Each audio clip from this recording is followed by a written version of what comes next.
అయ్యగారు చిక్కులు నేను వెళ్ళండ్రా బాబు, పిల్లలు తీసుకొచ్చి అది పాలు ఇచ్చింది నిన్న తాగేసి తర్వాత నుంచి పడుకుంటున్నాను.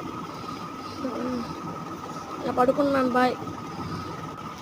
అయితే ప్లాన్ వరకు ఏంటండి? ఎస్, ఇప్పుడే వెళ్ళతే అమ్మగారికి చెప్పారు. ఎస్, ప్లాన్ వర్కౌట్ అయిందా? అవునా, నిజమా? ఎస్, ఇప్పుడు ఏమీ పరేషాన్ లేదు, సచ్చిన వెళ్ళదు.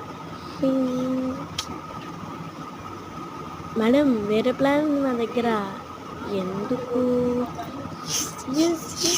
ఇంకో ప్లాన్ ఉంది. అమ్మగారు ఇది దాటుకొని వెళ్ళిపోతే ఎలా?